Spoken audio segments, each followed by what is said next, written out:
No brotherhood initiated me. No lineage reaching back to the fall of Atlantis brought me into its circle.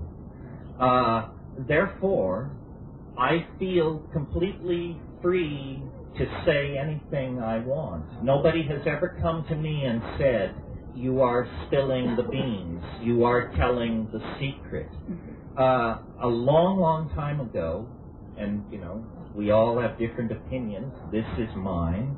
I hope it doesn't offend. But a long, long time ago, I took an oath to tell all secrets that came my way. Don't tell me a secret. I won't keep it. I'm against secrets. I'm against hierarchies, lineages, all assumption of special knowledge on the part of anyone in the presence of anyone else is abhorrent to me. I mean, I am a true anarchist, first and foremost. Hey everyone. In this one, Terence is describing in great detail on his experience of the door opening to another dimension. It reminds me of a story from a biblical secret teachings. I am not religious in any way, but it's very interesting. It's a story of the four who entered the garden. The garden means paradise, or high spiritual realm in some sort. And they were looking at the highest spiritual and universal secrets. One of them peaked and lost his mind. One lost his religion and became apostate. And basically only the fourth one came back whole and safe.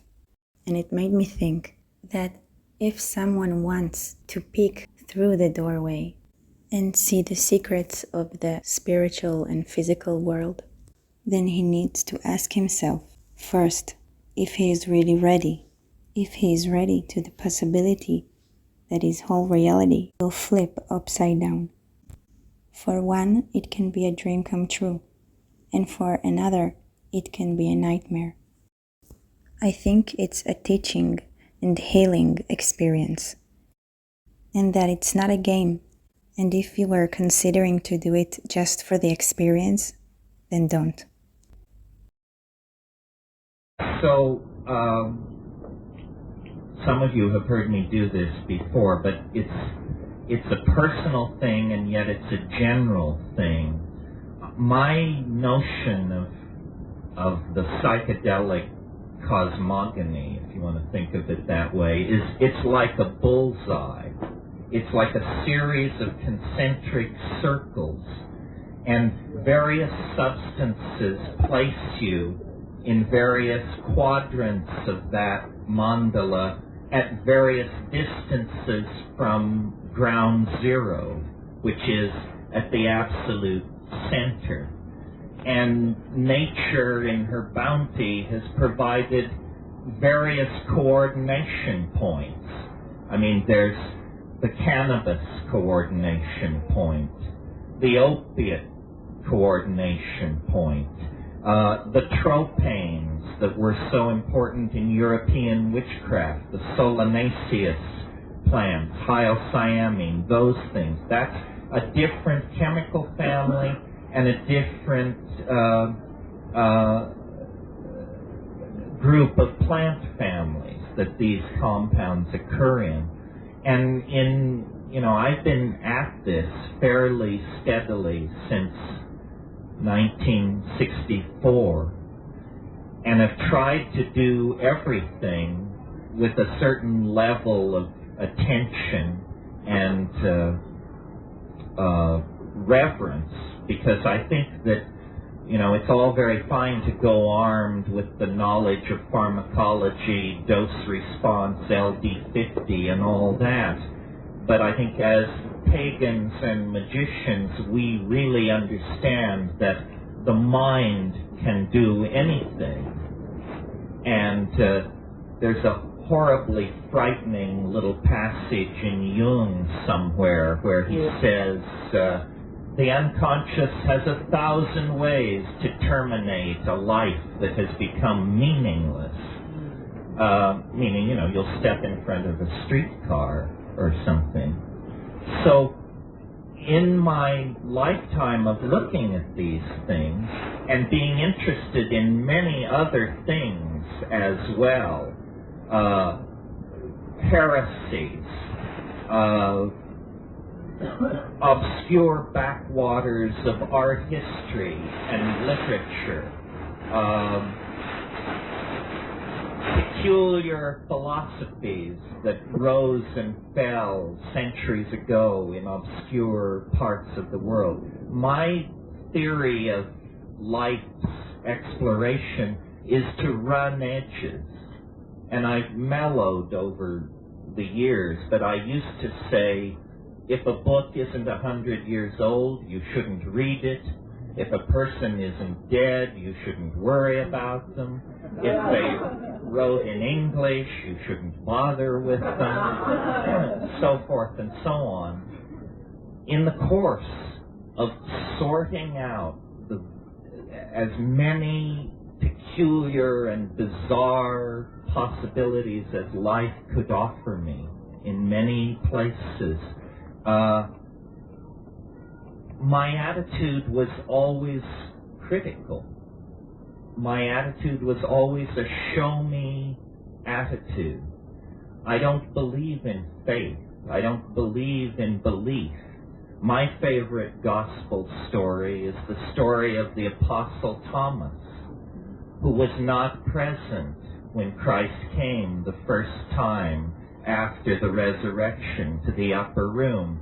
And then later Thomas came to the apostles and they said, the Master has been here. And he said, you guys have been smoking too much of that red lead. And then Christ came again. But in this conversation with the apostles, Thomas said, unless I put my hand into the wound, I will not believe it.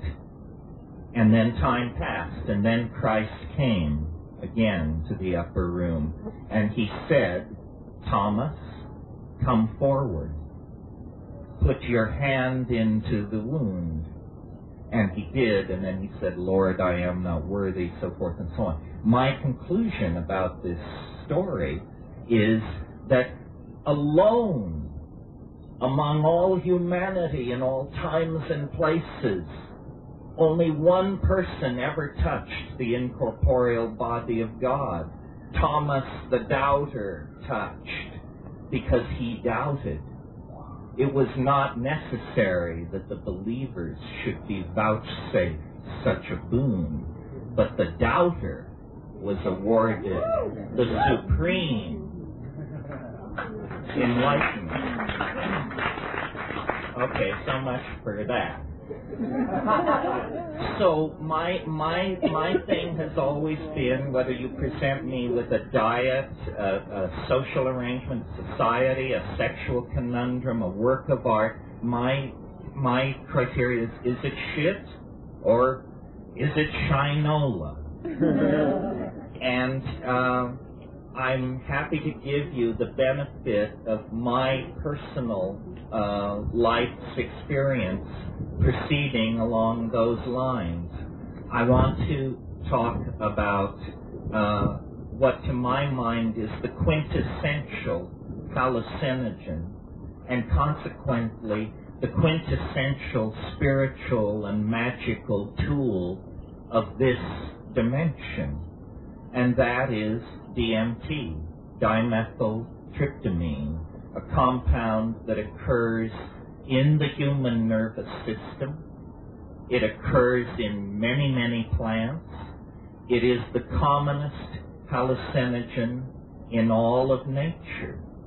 And I don't know how you got to where you are this afternoon, but the way I got here is by testing and by hoping and by pursuing a magical, if that's the word, a miraculous, a transcendental ideal that over the course of life, experience strips from you. You know, you have to get a job. Your first love is not your last love. Slowly, this pristine, shining belief in perfectibility is eroded by the slings and arrows of outrageous fortune. You know, the dark oxen that turn the millstones of the world. Ow. But I'm here to tell you that it is real. There is a doorway into another dimension. Aladdin's lamp is real. Fairyland is real. Magic is real in the most real sense. In the same sense that what we call reality is real. And I learned this through this compound. And one of the great puzzles about this compound is why more people don't know about it. No brotherhood initiated me. No lineage reaching back to the fall of Atlantis brought me into its circle. Therefore, I feel completely free to say anything I want. Nobody has ever come to me and said, "You are spilling the beans. You are telling the secret." A long, long time ago, and, you know, we all have different opinions. This is mine. I hope it doesn't offend. But a long, long time ago, I took an oath to tell all secrets that came my way. Don't tell me a secret. I won't keep it. I'm against secrets. I'm against hierarchies, lineages, all assumption of special knowledge on the part of anyone in the presence of anyone else is abhorrent to me. I mean, I am a true anarchist, first and foremost. So, DMT, like all things in this world, has a physical body, a presence and a presentation. In this case, it looks rather like earwax. It is orange. It is crystalline. It smells vaguely of mothballs. And for my money, it is the lapis, the quintessence, the universal panacea at the end of time has sent a reflection back through the temporal labyrinth, and wherever this touches, wherever this compresses, the mystery is fully present. So what is it then? Well, it's an experience, and I maintain it's the most intense experience you can have this side of the yawning grave, without doubt. I mean, people say, is it dangerous? Well, the answer is only if you fear death by astonishment. Yes, that's a joke here. It's not a joke there, because you find yourself literally holding your heart to verify that you have not, in fact, had a coronary thrombosis induced by wonder, terror, reverence, and astonishment. So, here it is, the quintessence, the orange thing. Was it transponded in from Arcturus? Was it handed down through some ancient eldritch brotherhood that found this secret before the pyramids were built? Who can say? Whatever it is, wherever it comes from, here's what happens when you allow it to pass through the blood-brain barrier of your own alchemical vessel, which is your body. The first thing that happens is that there is a sense as though all the air in the room had been sucked out. All the colors brighten. This is that increase in visual acuity that I made so much of yesterday. All edges become sharp. Distant things stand out in their clarity. This is at one toke. At two tokes, you close your eyes. You feel a sense of anesthesia seeping through your body. You close your eyes and you see a floral pattern rotating in space, usually yellow-orange. People who do this occasionally, and nobody does it a lot, call it the chrysanthemum. It's a floral pattern, like a pattern in a Chinese brocade. This forms and stabilizes, and then you either break through it or you require one more toke. And these are matters of physiology, shamanic intent, so forth and so on. The leather-lunged hash smokers among us have a leg up in this department. This is a spiritual discipline where the ability not to cough makes the difference between shunyata and, try again, Sam.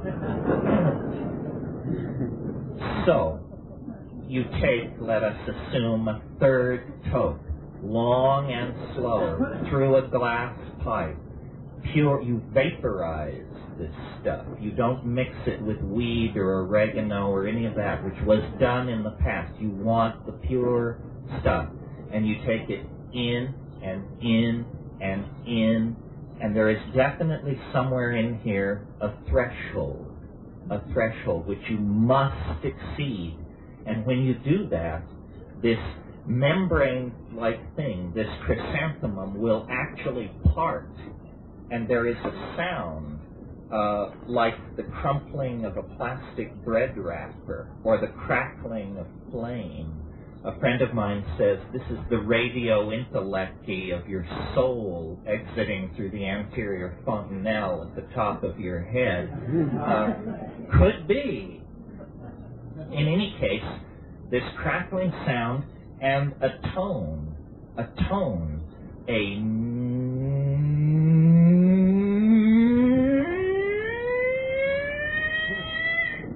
and then there's this impression of transition, and you're now 20 seconds deep into this experience. There's an impression of transition. It's as though there were a series of tunnels or chambers that you are tumbling down, being propelled by some kind of muscle behind you that is pushing you. I mean, yes, birth canal, yes, of course. But anyway, a tunnel. And what I've noticed about this tunnel is the walls and ceiling flux and come down to meet each other, and where they touch, they pull apart with a... And then you're propelled into the next space, and then the next, and then the next, and there is this...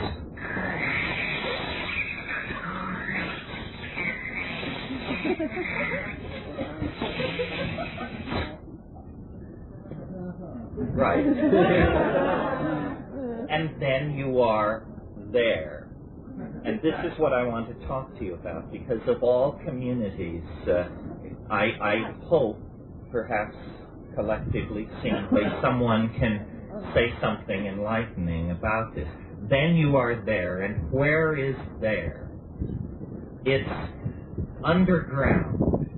How you know this, you cannot say, but there is an irreconcilable sense of enormous mass surrounding you. In other words, you are underground. You're at the center of a mountain or something, and you're in a room which aficionados call the dome, and people will ask each other, did you see the dome? Were you there? It's softly lit, indirectly lit, and the walls, such they be, are crawling with geometric hallucinations, very brightly colored, very iridescent with deep sheens and very high reflective surfaces. Everything is machine-like and polished and throbbing with energy. But that is not what immediately arrests my attention. What arrests my attention is the fact that this space is inhabited, that the immediate impression as you break into it is there is a cheer. The gnomes have learned a new way to say hooray. You break in to this space and are immediately swarmed by squeaking, self-transforming elf machines. These things which are made of light and grammar and sound that come chirping and squealing and tumbling toward you, and they say, hooray, welcome, you're here. And in my case, you send so many, you come so rarely. and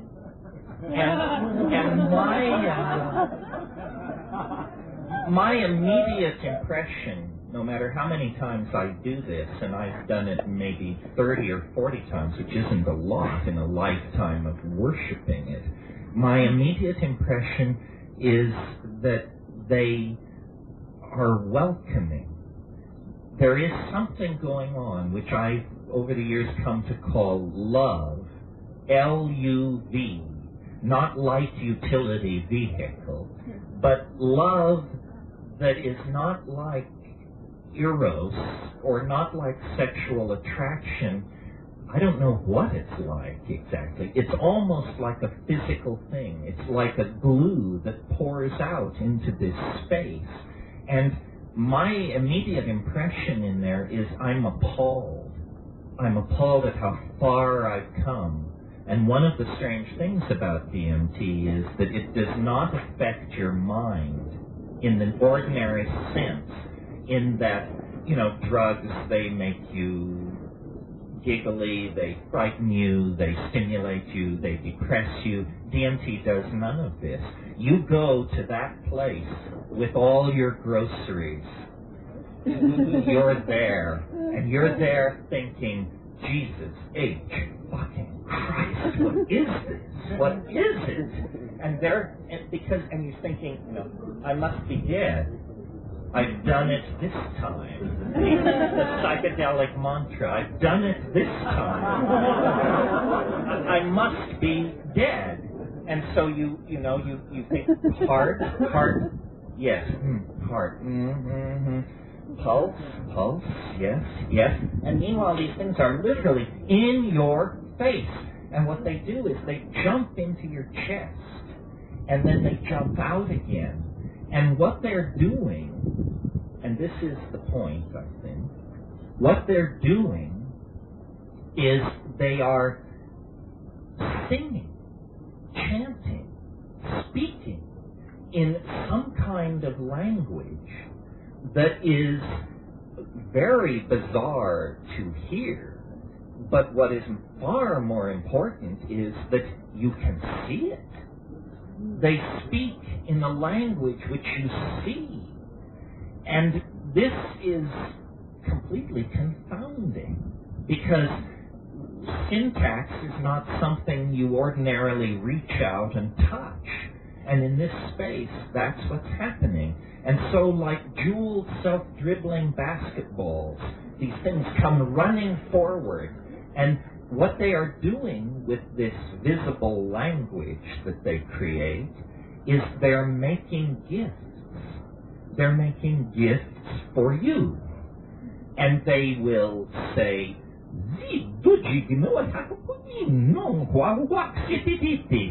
which condenses as something which looks like a cross between a soplit camel, a Havana cigar, a piece of abalone, an opal, and nookie, and they offer it to you. And you're looking at this thing, and as you look at it, it also transforms, changes, speaks, sings, undergoes metastasis, undergoes metamorphosis. and these things are just accumulating. And each elf machine creature elbows others aside, says, look at this, take this, choose me. And as you direct your attention into these things, you have the overwhelming conviction that if you could bring a single one of these objects back to this world, that somehow you wouldn't have to say anything. You would just walk up to people and say, friend? And people say, oh my God!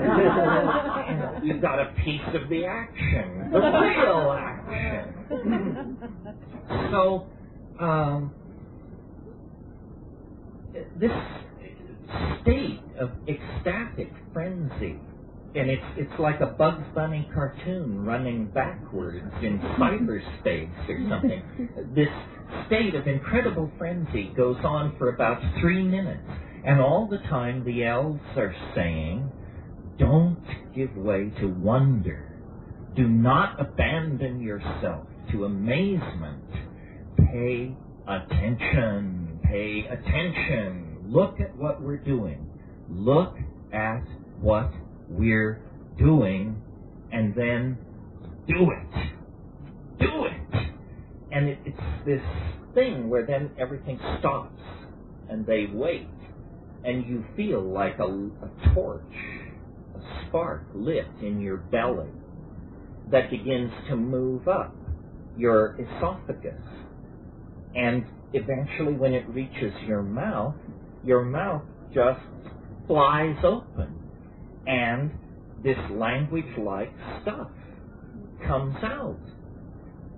Acoustically, it's the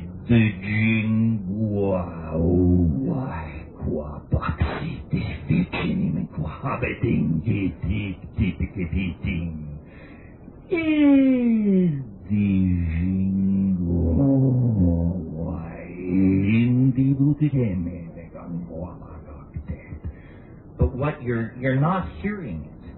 The startled friends who sent you to this place are putting up with this.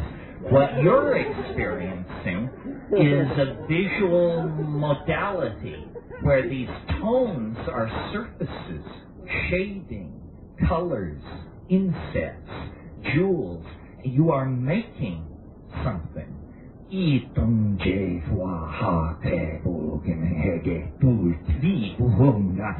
Erase, move forward, add cerulean, put in stippling. It's that sort of thing. And they go mad with joy when you do this. And then, this goes on for about 30 seconds, and then there is like a ripple through the system, and you realize these two continua are being pulled apart. And I had one trip where and often it's very erotic, although I'm not sure that's the word, but it's almost like sex is the surface of something of which this is the volume. And I'm a great fan of sex. I don't mean to denigrate it. I mean to raise DMT to a very high status. But it's astonishing. And one trip, as the pull-away maneuver began, all the elves turned simultaneously and looked at me and said, "Deja vu. Deja vu." So, this is an experience which in some form, it will be different for each one of you, but in some form, at least what will be similar to my description is how dramatic it will be. It will hit you as hard as it hit me if you do it right. This, to me, this experience is of a fundamentally different order than any other experience this side of the yawning grave. And why religions have not been built around it, why empires have not risen and fallen around the control of its sources, why theology has not enshrined it as its central exhibit for the presence of the other in the human world, I don't know.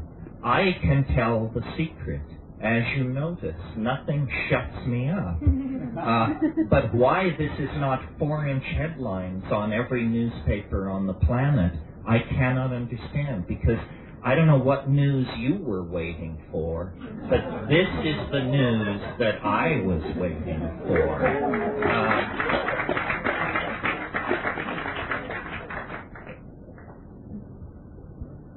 And it's an incredible challenge to human understanding to try and make sense of this.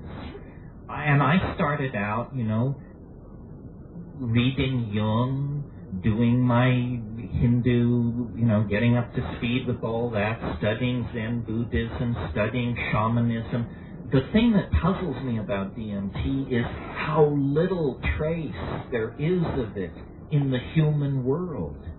I can't point to a period in European art or the art of some group of islanders somewhere and say that is very much like DMT. It isn't. And yet the DMT thing it's like an avalanche of orgasmic beauty, but a certain kind of beauty that only words that I can find for the kind of beauty that it is bizarre, alien, outlandish, outre, freaky, and at the very edge of what the human mind seems to be able to hold. Well, where is this coming from? And what is happening? And this is what I like to discuss with people such as yourselves who have wide experience in the world and in the realms of the unseen.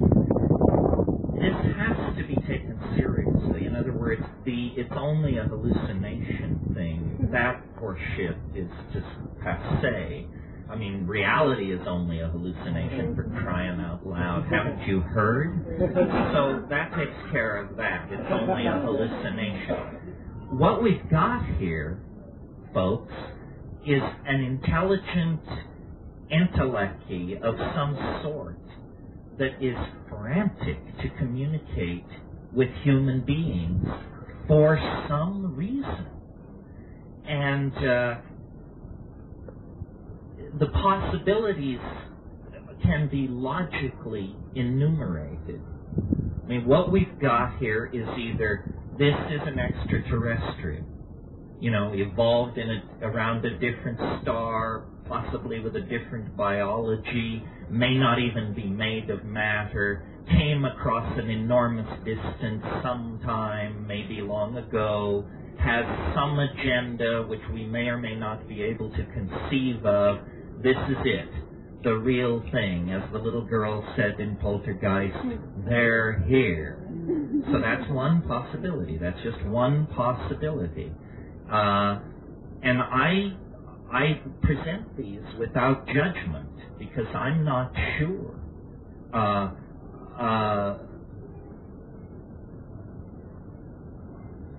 If an extraterrestrial wanted to interact with the human society and it had ethics that forbade it from landing trillion-ton beryllium ships on the United Nations Plaza, in other words, if it were subtle, I can see hiding yourself inside a shamanic intoxication. You would say, let's analyze these people. Okay, they're kind of hard-headed rationalists, except they have this phenomenon called getting loaded. And when they get loaded, they accept whatever happens to them. So let's hide inside the load, and we'll talk to them from there, and they'll never realize that we're of a different status than pink elephants. Okay, that's one possibility.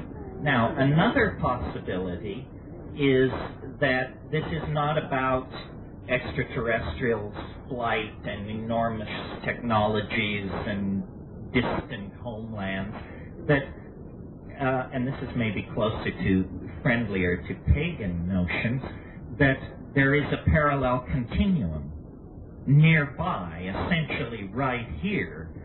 Call it fairyland, call it the Western realm, whatever you like, but you don't go there in starships. You go there through magical doorways, which are opened via ritual and things like that. That is a possibility as well. Certainly human folklore in all times and places, except Western Europe for the last 300 years, has insisted that these parallel domains of intelligence and organization exist. There is a third possibility, which I leave it to you to decide whether this is the more conservative position or the more radical position. And I reached this reluctantly, and I'm not sure this is my position, but these things have these types, as I call them, these self-transforming machine elves, these syntactical homunculi, have a very weird relationship to human beings. First of all, they love us. They care for some reason. Whoever and whatever they are, they're far more aware of us than we are aware of them. I've been witness the fact that they welcome me. So is it possible that at the end of the 20th century, at the end of 500 years of materialism, reductionism, positivism, what we're about to discover is probably the least likely denouement any of us expected out of our dilemma. What we're about to discover is that death has no sting. That what you penetrate on DMT is an ecology of human souls in another dimension of some sort. I mean, this is hair-raising to me, and I spent my whole adolescence and early adulthood getting free from Catholicism and its assumptions, and I never imagined that a thorough exploration of life's mysteries would lead to the conclusion that, in fact, this is but a prelude. We are in a very tiny womb of some sort. Our lives are gestations, and this is not where we are destined to unfold ourselves into what it means to be human. This is some kind of a metamorphic stage, like the pupa of a butterfly. And so, this is deep water, because, we are fairly agitated over the fact that we fear the planet is dying, and us with it. This stuff raises the issue that you don't know what dying is. Therefore, it's very uncertain exactly what sort of an attitude we should take to it. And as I say, I am not advocating a position. Mysteries are not unsolved problems. They are mysteries. When you stand naked in the presence of the mystery, it is still utterly and completely mysterious. But I enjoy talking to people about this because I think that the human body, the human mind, these are tools for the soul to use in the effort to unlock its meaning and its destiny. And millions of people, perhaps billions of people, have gone to the grave without knowing that this is possible, this experience that I just described to you. And it's perfectly harmless. I mean, I think that if science would back out of politics and do its work, we could establish that DMT is the most harmless, the safest of all hallucinogens. The fact that it occurs naturally in the human brain is the first clue to the fact that it's benign. The second clue is the fact that it only lasts 8 to 12 minutes. What that means to a pharmacologist is the body perfectly understands what to do with this compound. You take a hit of DMT, and your body says, oh, I recognize this. Activate deamination cycle, activate demethylation cycle, activate. It knows what to do. And so within 10 minutes, you're down. A drug that you take, and 48 hours later, you're lying around in warm baths and refusing telephone calls, is a drug you shouldn't have taken. Because it's hitting you too hard. It's not clean, it's not smooth. DMT, the most powerful hallucinogen known to man and science, clears your system in 15 minutes. I mean, you're so down, you don't have a small headache or need to take a nap or anything. You're ready to do phone calls.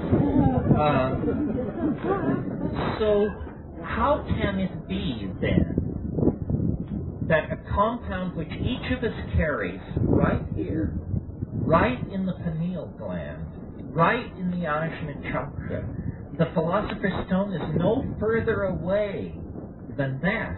How can this be secret from us? How can we be trapped in a dimension of such limitation and such mundaneness when our own nervous systems and the ecology around us and our own history over the past 500,000 years argues that this is what we were born and bred for? This is where we belong. This is what at play in the fields of the goddess must mean.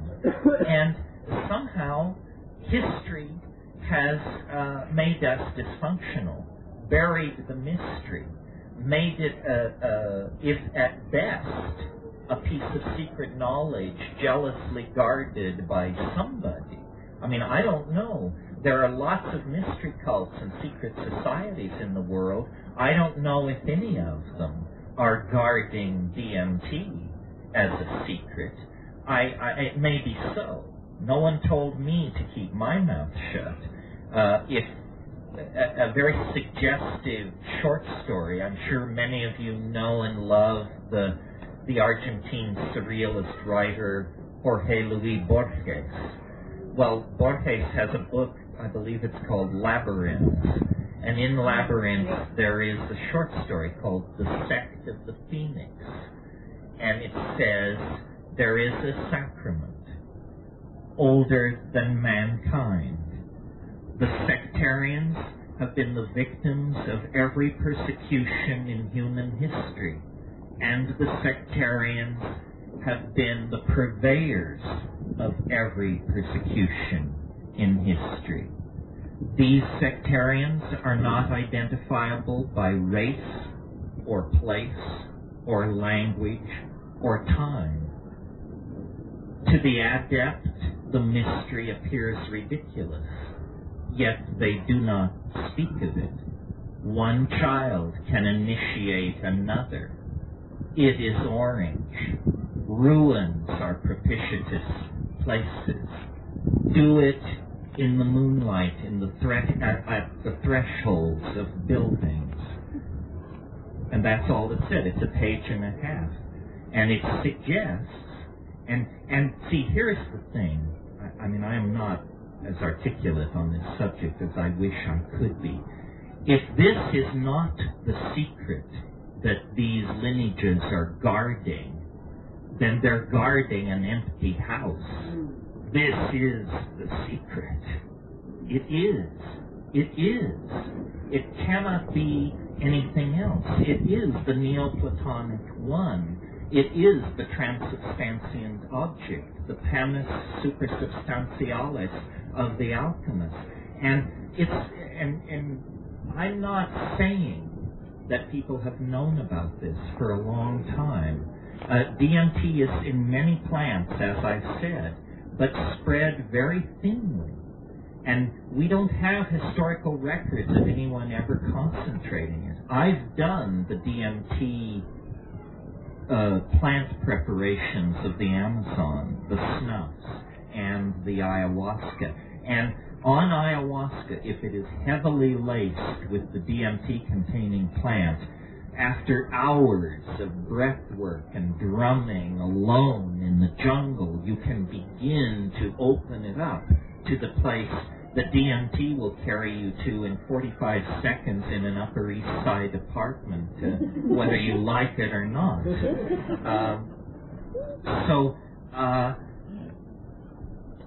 And I some of you may have seen, years and years ago, this B movie about a guy who has a big ranch in Mexico, and one of the campesinos comes rushing back from having encountered a brontosaur in the forest, and he can only point inarticulately at the woods and say, something, something, something, something.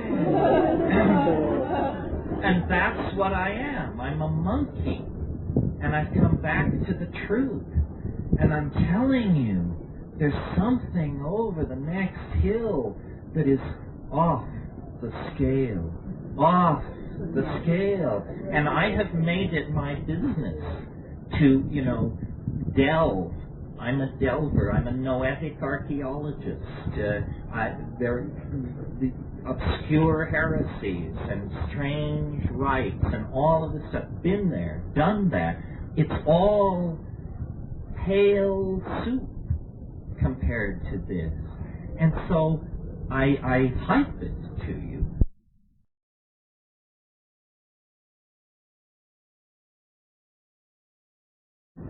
And so I think that we stand at the brink of an enormous frontier. Call it incorporeality, call it non-material existence, or, bite the bullet. Call it death. But this is the frontier that we stand on the edge of. This is what history has been about. History has been some kind of suicide plot for 15,000 years. Not a moment passed that the plot was not advanced closer and closer and closer and closer to completion. And now in the 20th century, we see that this thing, this transcendental object at the end of time, this attractor that chose us out of the animal kingdom and sculpted the neocortex, opposed the thumb, stood us on our hind legs, gave us binocular vision. This thing is calling us toward itself across eons of cosmic time. We are asked to mirror it, and as we mirror it, we become more of its essence. And as we become more of its essence, we leave behind the animal organization that we were cast in the beginning. And what this is about, who knows? Is this a drama of cosmic redemption? Is it the transcendental other at the end of time? Is it a Gnostic demon? Is it Ildabla? What is it? We do not know. But I really believe we are in the era when we will come to know. And what the psychedelics are periscopes in the temporal dimension. If you want to see a little bit into the future, elevate your psychedelic periscope outside of the three-dimensional continuum and peer around. For thousands, if not hundreds of thousands of years, we have been pulled toward this omega point. The Earth is like an egg. It has come to its moment of fructification. The dawn that has been anticipated since we were herding our cattle across the plains of Africa is now upon us. The east is streaked with the blush of rosy dawn. It is coming upon us, and I think that it will redeem history. that history is not a nightmare. It is a passage. It is an initiation. Think of the fetus in the womb at the moment of transition. Surely it must despair. The walls are closing in. It's being crushed and strangled. Gone are the endless amniotic oceans of a few months before, the weightlessness, the effortless delivery of food through the umbilical cord. Suddenly, it's just boundaries and agony and crushing pressure. That's where we are. And we are going to have to shed history like a snake sheds its skin if we want to slip off into hyperspace, where I think all of magical humanity is awaiting us and cheering us on, lending their weight. They're all out there, Proclus and Plotinus and Plato and Hypatia and Henry Cornelius Agrippa and John Dee and Robert Flood and Elias Levy. They're all out there pulling for us. And every shaman and shamaness, every magician, practitioner, as far back in time as you go, was part of the plan, the conjuration, the great work, the distillation of the quintessence. History is a magical invocation. And at the end of that invocation, if it is correctly done, all boundaries will dissolve into the stone, the lapis, a transdimensional vehicle that can move through space and time, that is the collectivity of all human souls, free at last in what William Blake called the divine imagination. And you don't have to wait for the general dispensation. You can join up anytime by hyperspatializing your metaphors and your point of view through psychedelic symbiosis with the plants that are pouring this hyperdimensional Gaian vision into the minds of anyone who will detoxify themselves from history and linear thinking and but open themselves to the presence of the transformative mystery that is going to leave this planet unrecognizable to us within our lifetimes. So that's the basic spiel.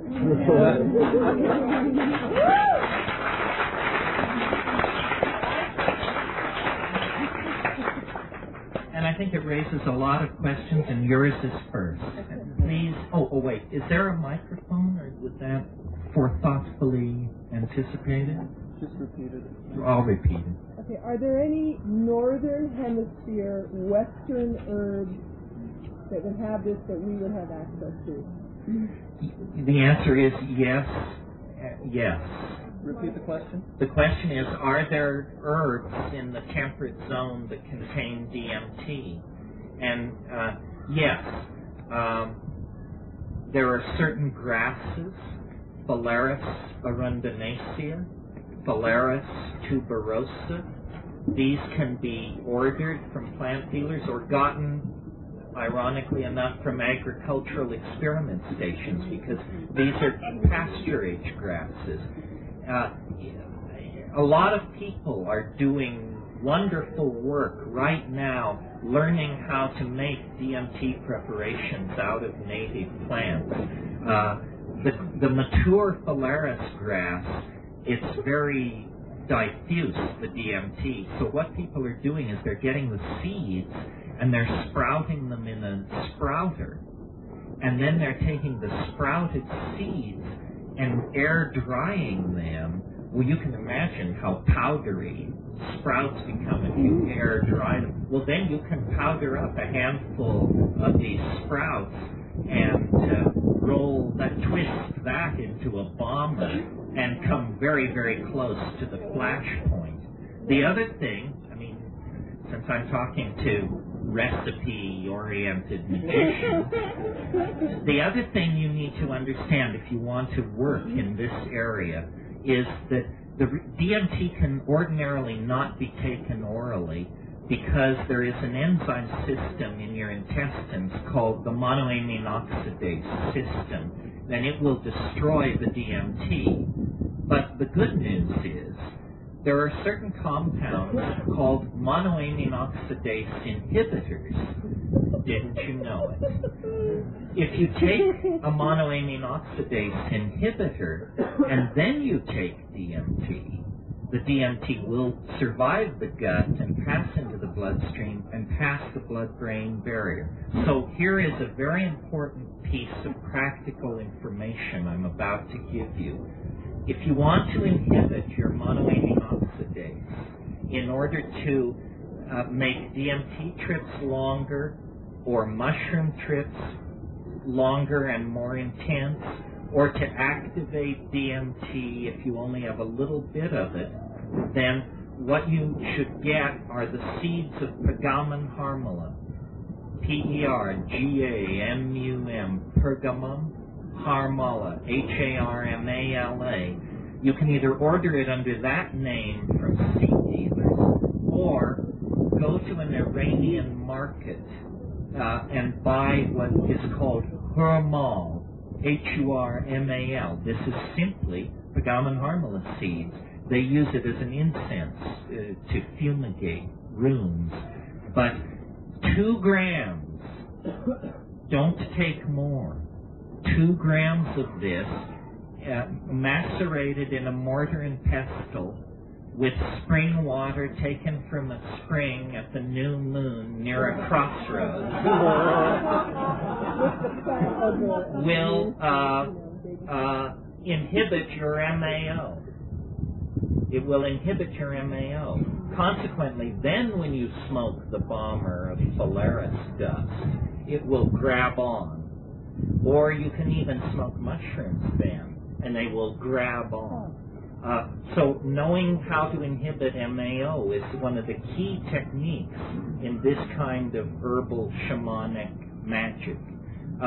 Other plants that contain DMT, and here's one you all should be aware of because it's probably right around here, is Desmanthus illinoisensis, Illinois bundleweed. It's a rank weed. I've not seen it except in the dried form, but people have grown hundreds of pounds of this stuff in a few months, and the root bark has the highest concentration of DMT ever measured in any plant. It's higher than the ayahuasca admixtures used in the Amazon. Pardon? In the root, you said? In the root bark. The root bark, which you dry the root and then scrape the bark off, and you'll get this reddish root bark. The red is actually the DMT. Varroa trees in the Amazon shed DMT in their sap, and it's always a blood red sap. And to show you how strong it is, the Indians in the Amazon, some of the tribes, they roll their arrow points directly into that sap, and it's a paralytic poison in the bloodstream of monkeys and small animals. So there is a great deal of work is being done right now, and you should, if you're of an experimental and herbal and alchemical and magical bent, people are creating what they call ayahuasca analogs. This is where you use local plants to create a brew which is chemically equivalent to an Amazonian hallucinogen. And, of course, you have the satisfaction that it's yours. It's your magical recipe. No one on earth is doing quite what you've got. And it's a lot of interesting work is being done, and you'll hear more about this. In fact, Jonathan Ott just wrote a book called Ayahuasca Analogs, in which the state of the art is spelled out, and it would be worth your while to check that out if you're an experimentalist. Yeah.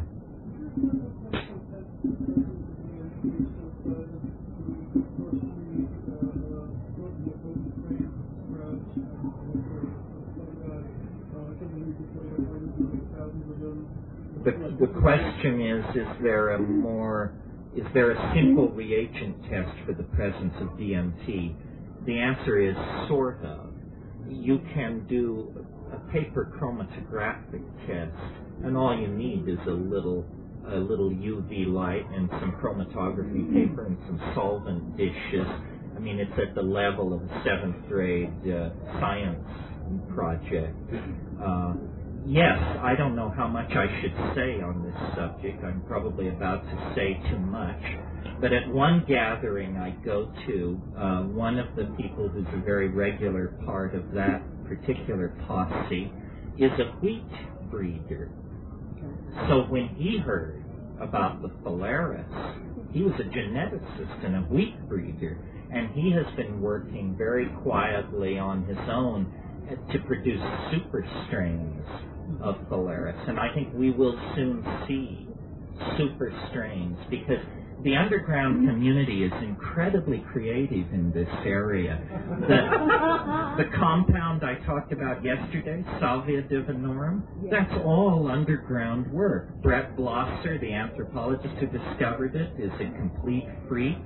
The chemist who extracted it, who would prefer I don't put out his name, is a complete freak.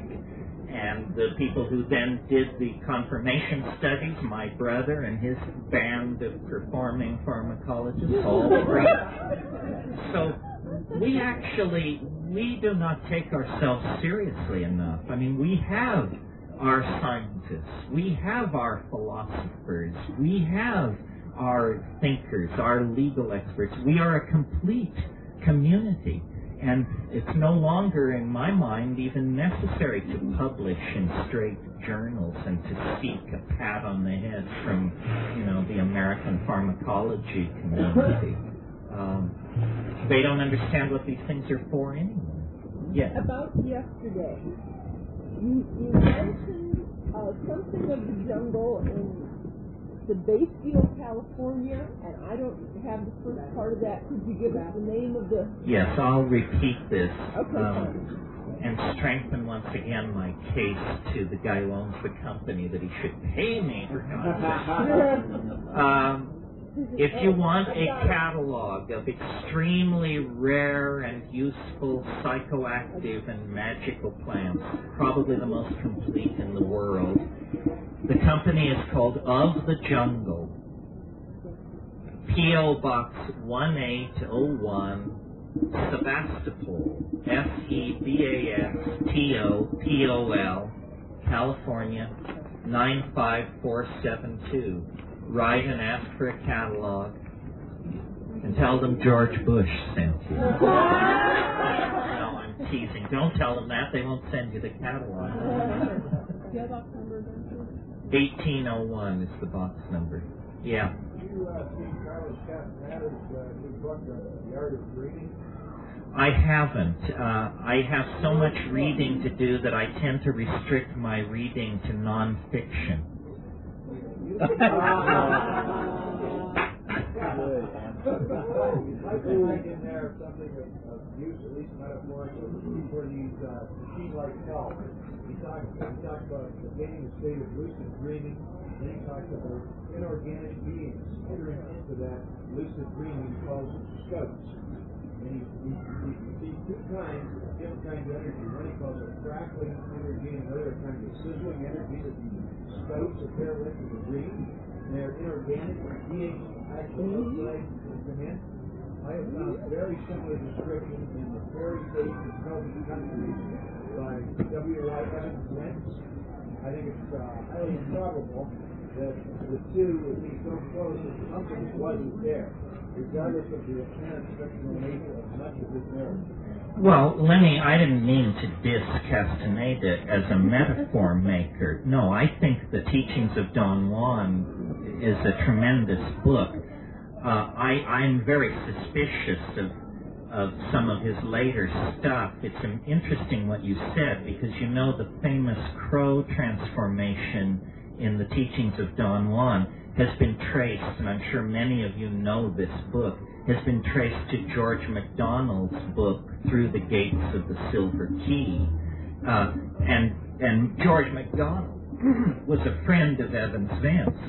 So I think what we're getting here is a mining of late 19th century English folklore by Castaneda. Nevertheless, the presence of these small entities has been a part of folklore for a long, long time. Elementals, types. What puzzles me,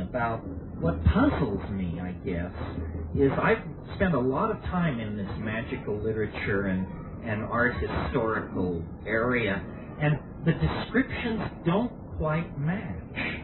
I can't quite convince myself that the sprites, the afrits, the nixies, the jinns, these creatures of the woodland fae are the same thing. Or I don't know whether I am contaminated by an early love of science fiction. Well, again, close but no banana.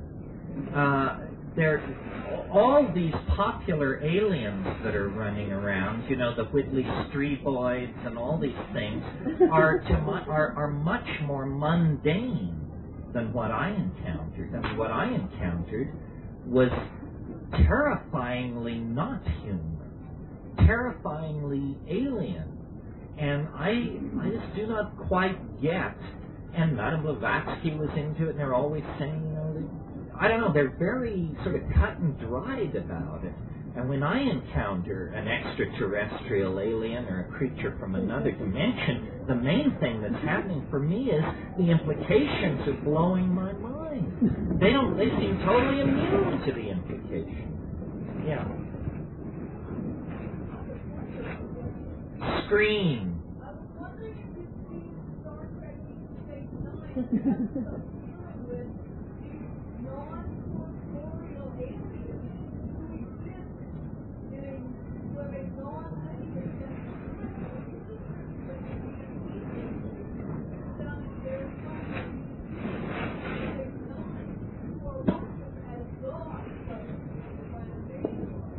Well, a sufficient amount of DMT is smoked west of the Pacific Coast Highway that it wouldn't surprise me if the writers of Star Trek, were onto this.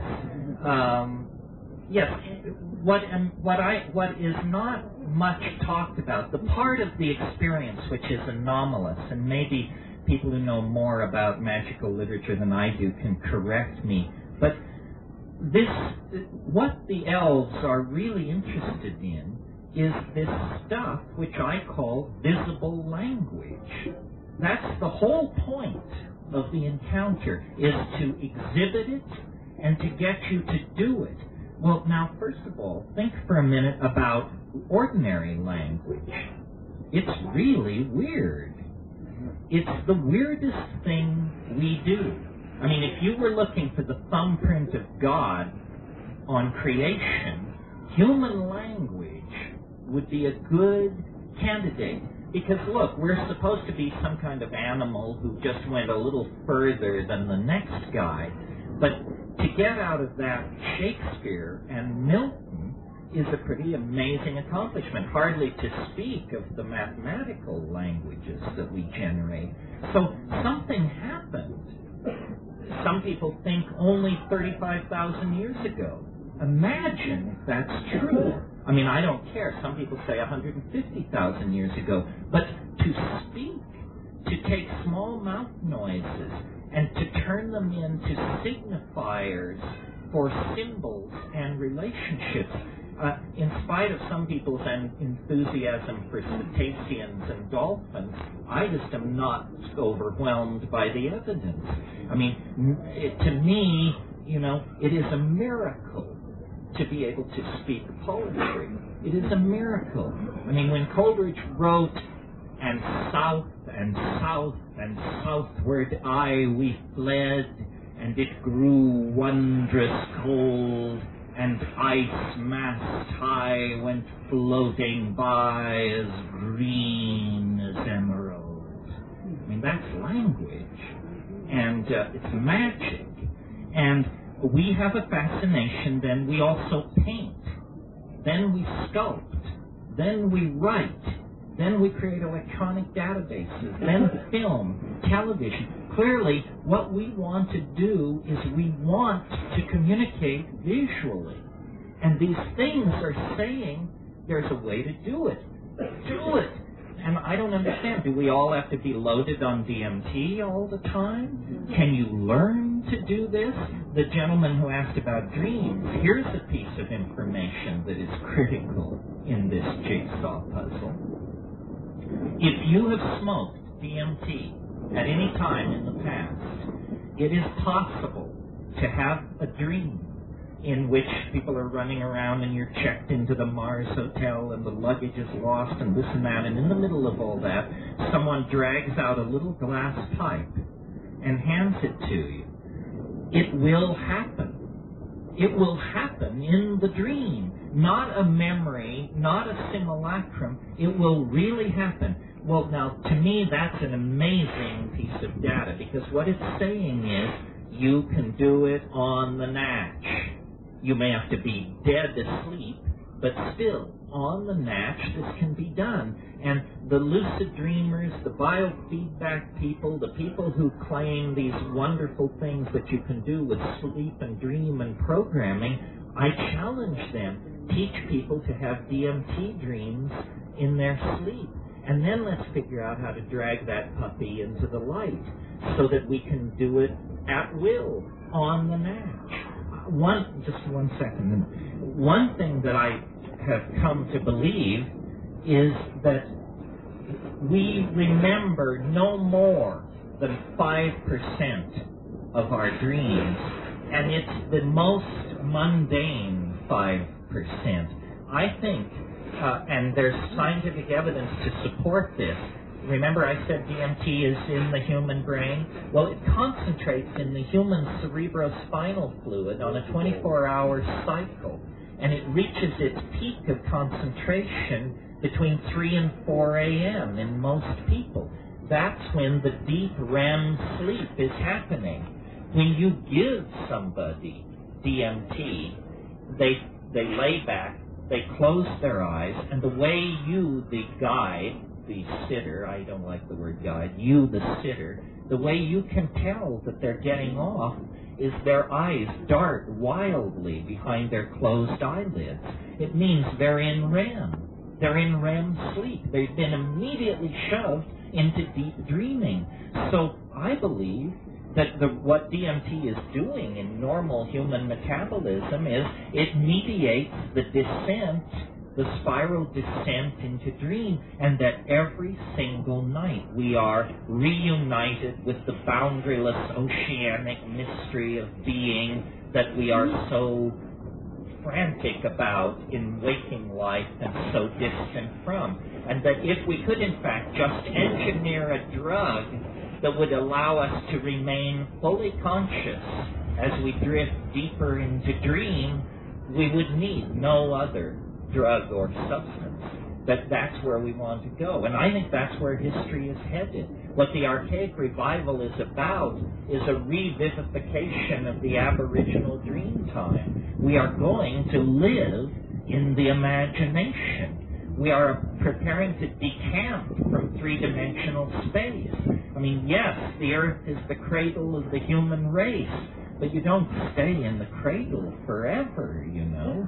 And it's something like going into dream. It's something like taking the hyper-technical virtual reality internet head of the snake and inserting the shamanic, late Paleolithic, ecstatic, orgiastic tail of the snake, and then you have the Ouroboros completion. Then you have the quintessence, and the work is complete, and history ends, and we live then in the light of the stone made manifest.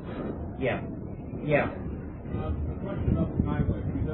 Wait a minute. This person. Then you. Sort of. Yeah.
I understand what you're saying, but is there a question?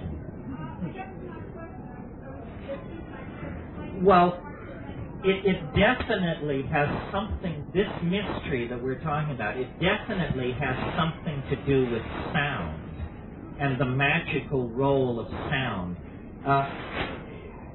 Ayahuasca is a sort of different way of sectioning the DMT experience, because ayahuasca is orally active, unfolds over hours, is not as dramatic as DMT, but the people who use ayahuasca as a ritual on a weekly basis, what their practice consists of is they take this stuff and then they sing. They sing like crazy, and then when they stop singing and people light a cigarette and take a leak and so forth, and you're listening to these conversations, you hear people say stuff about the shaman like, I like the part with the olive drab and the silver, but when it became magenta and moved toward orange, I thought he was over the top. What kind of a criticism of a song is that? And the answer is, sound has become a visually beheld medium. It's like a new way of creating visual art that's interactive between people who are on the DMT. Yes. So the reason I'm interested in something as techno-nerdy as virtual reality is because you could program a virtual reality so that when you went, ah, an iridescent blue line would be keyed to that to descend into the space. And I'm very interested in environmental and electronic simulations of psychedelic states. But we're not going to do better than the psychedelics. If we can do as well, it will be a miracle. I mean, you see more beauty in a first wave of psilocybin than the human race has produced in the past 5,000 years. And who are you? You know? No, I had promised this guy venue, and I felt his flash of loathing. It seems to me that 2012, the mega point that you talked about, might be sort of the twisted shield point, the Mobius strip of time. We're going to break through and continue on over again. The event sequence will then start over again for 73 billion years. I hadn't considered that, but that sounds possible. I mean, we're definitely coming to some enormous cusp, and whether you think it's the cusp of cusps or just a big cusp, it's hard to say. Somebody faxed me. I got a fax right before I came here. I don't know who sent it to me. It was just an anonymous fax, but in huge letters it said, when you strip away the hype, it's just another concrescence. Yes. I'm curious to know what the universality of your experience that you described is. I mean, certainly it's not to other people who have taken DMT. Without having told them your experience, are they reporting very, very close to the same thing? It's interesting, and that's a good question. The answer is yes and no. Obviously, there's hardly anything more personal than a psychedelic experience. It is a kind of summation of who you are, and it's viewed through the filters of your personality. Nevertheless, when you put a whole bunch of DMT trips together, certain things seem to emerge. My notion, coming at it from a sort of Jungian attitude, is if we had to say what is the archetype of DMT, the archetype is the circus. It's the circus. And let me say why. First of all, a circus is a place of wild, exotic activity. And clowns are, you don't have a circus without clowns. And clowns are wonderful for children. A circus is a wonderful place for a child. DMT there is something very, very weirdly childlike about it, in a very unchildish way. Some of you may know the 52nd fragment of Heraclitus, where he says, "The Aeon is a child at play with colored balls." The Aeon is the child that you encounter in the Elf Dome. But the circus has other connotations than simply the three rings and the clowns. Eros is present, entwined with Thanatos, in the form of the nearly naked lady in the tiny spangled costume who is working without nets, hanging by her teeth up near the top of the big tent.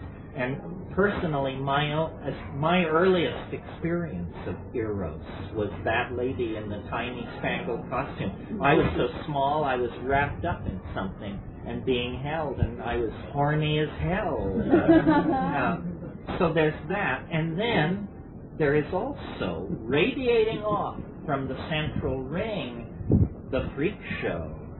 The goat-faced boy, the lady in the bottle, and, the three-toed alligator kid, and all of that. That's there. The wiggy, weird, kinky, strange, alien stuff. And then, if you think about the archetype, not so much of the circus, but of the carnival represents a breakthrough from another dimension, because you live in some jerkwater town in some, I almost said Iowa, but somewhere, and it's like normal. And then the carnival comes to town, and children are told, you can't stay out and play. The carny people are in town. And what does it mean? Well, they may fuck differently than we do. They may steal things. They're not like us. They've had more than one marriage, some of them. And then the carnival people are there, and the hoochie-coochie dancers and the whole thing, and then they fold it up and they go away, just like a DMT trip. And every little boy and girl in the world worth their salt wants to join the circus, of course, and go away with the tattooed lady and the tigers and all that.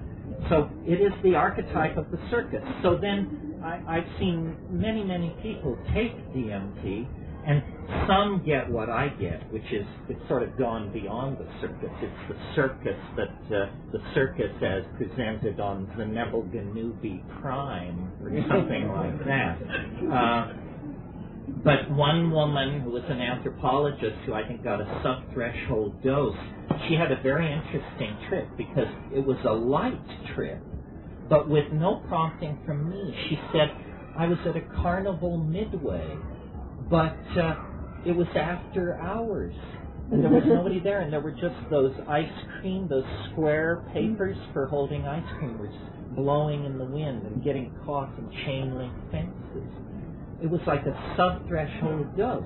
Well, then if she'd done more, she would have arrived there 8 hours earlier when everything was happening, and if she'd done yet another toke, it would have moved off into the zone of the truly weird. That's why I love the film of Federico Fellini, because here was a circus, man, for sure. Yeah. Was there a way orally or visually to get the effect? I'm not allowed to A way to get the DMT? Well, you could conceivably inhibit your MAO. I don't want to tell you to do it nasally because it might be a really stinging experience. Well, then you could do it. I'm working on something. I'll describe it to you. I'm having a glass blower make a thing which has a chamber with a pipe stem coming off it, but it has another stem 180 degrees around the chamber coming off it that breaks into two prongs. And what you do is you heat the DMT, you insert the two prongs up your nose, and you have a friend blow on the other outlet, and it will force the entire contents of the vessel, the entire load of white smoke. But, don't try this at home. Pardon me? I'd go light the first time. There are old pharmacologists and bold pharmacologists, but there are no old, bold pharmacologists.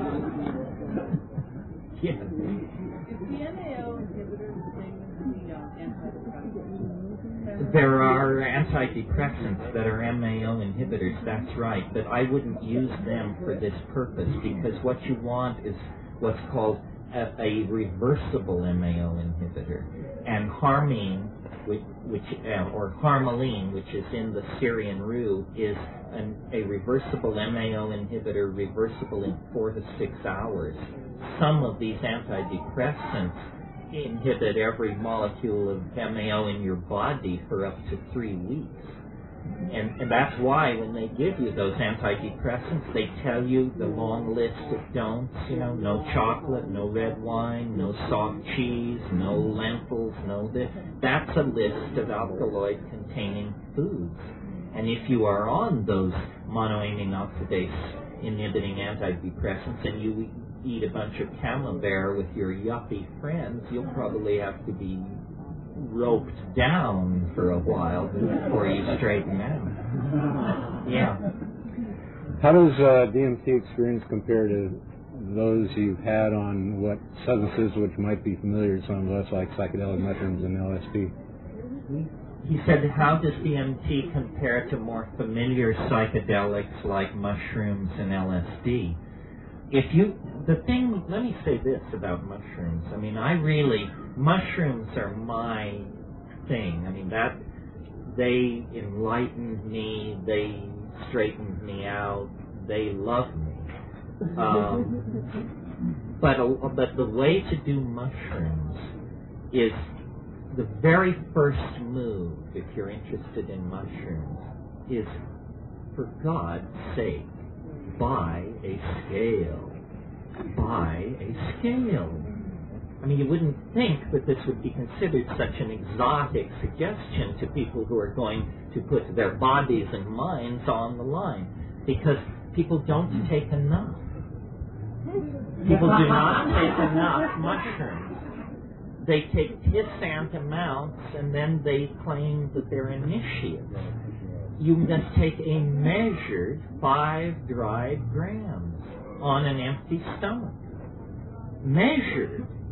And when you see what that is, you'll realize that, you weren't even camped in the atrium, you were camped in the driveway. And mushrooms in some ways, DMT is the most terrifying and astonishing thing in the universe. But it's very hard to know what to do with it. Psilocybin is your friend. It wants to teach. It will take you by the hand and forgive you and lead you and be with you. And it speaks. This is the amazing thing. And you're hearing this from, somebody who graduated from Heidegger and F.H. Bradley. It speaks. No other psychedelic does that, in my experience. Occasionally, a phrase will pop into your head on another substance that is like a gift, an aphorism. But psilocybin raves. It raves. And it has positions. You may not like psilocybin as a person, because it is not. The astonishing thing about the psilocybin entity, to my mind, and I get good confirmation of this, is it is not very earthly. It wants to show you machines the size of Manhattan in orbit around alien stars. It wants to talk about the sweep through of the da-da-da-da, which happened before the Earth cooled, and it, has seen the empires of the Rull out at the rim and all the rest of it. And it's very puzzling, this cosmic galactarian tone, because then you switch over to ayahuasca, which is literally just a twist of the molecule, just tiniest tweaking of the molecule, and suddenly it's about childbirth, rivers, the land, the feminine, looking inside your body, curing diseases, feeling, telepathy, communication. It could hardly be more different, and yet chemically these things are like two sides of the same coin. So just to sum this up and put a kind of a classifier on it, I am not very interested in drugs per se. I've done a lot of them, bad ones, good ones, and people do drugs for fun and for stupid reasons and didn't. But there is this tiny chemical family, the tryptamine hallucinogens, psilocybin and DMT, and then some artificial coachingers, and 5-methoxy is in there too, which I'm not that fond of. But this is the doorway. It's the umbilicus of this world. These are things which are called drugs, because that's the category we have for things which make the world unrecognizable. But these are not drugs. They are magical doorways into staggeringly titanic dimensions of gnosis, power, information, understanding, and dimensions filled with affection for humanity. So people say, well, you think drugs should be legalized. Yeah, but that's a political opinion of Terence McKenna, who's just a guy like you. But this stuff about the tryptamines is a real discovery. And you can think what you like about me and my take on it. In fact, please do. But check it out. Check it out. Because I've checked out lots of stuff, and this is the only thing I'm interested in telling you. Check it out. Yeah. Well, granted that at the time of drug experiences, I've had some amount of success with it. If anybody who's done DMT would want to try it, I can run you through the technique. Have you done DMT? No. I'd be interested. I'm very, I urge you to it, but I'm very skeptical. Yeah. And mind machines too. I've done them all, and 10 minutes of it, and you're lying there thinking, my God, I'd like to go smoke a joint. Yeah.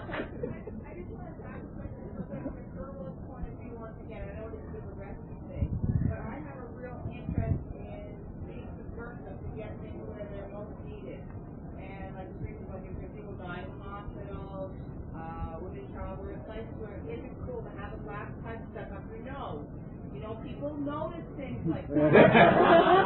So it cuts down your conscience. We do a lot of picturing because it's really, really subtle, and you can put funny names on them, and no one knows what it is. It works in Canada, we across the border. There's a medicine guy that will blow your mind, and no one knows what it is. It's sort of like chamomile tea, right? Or it's from the ad, it's sort of like that. So, is it alcohol soluble? Sure it is.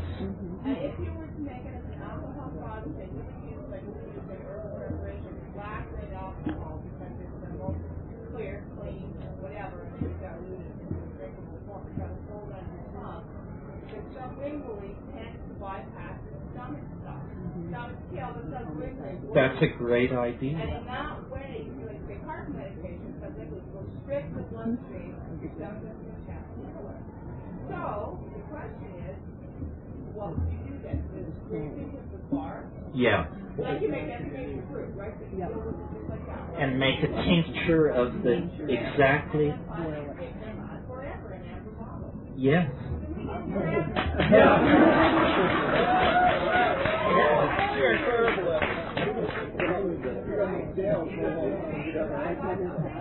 See this lady. Well, that would be really illegal, just so you know it's against the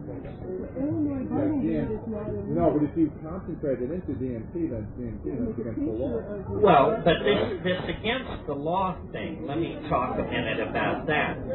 How can it be against the law if you have it in every brain walking around? No, I just mean logistically, if you want to sell for the mail, you're putting yourself at great legal risk. You're putting yourself at great legal risk. But however, see, things like psilocybin and DMT, the reason they're illegal is because there was panic in California in '66. The California Assembly rammed through an anti-drug law in which all these things were named, but no medical or scientific data was offered to show there was anything wrong with them. Basically, they were guilty as charged because they caused hallucinations. Well, then, about 3 months later, the feds decided there needed to be a federal anti-hallucinogen law, and they simply imported the California statute directly into federal law. So it is conceivable that if one had enough money, and it takes a lot of money, you could force a re-examination of the drug laws by simply saying, number one, there is no scientific evidence that there's anything wrong with DMT. Number two, there's plenty of scientific evidence that DMT occurs normally in human metabolism, and how, therefore, can it be kept illegal? But it takes... Huh? Unless the plant is specifically named, but the Attorney General, at his own discretion, can add those plants to the scheduled list without asking anybody. Yeah.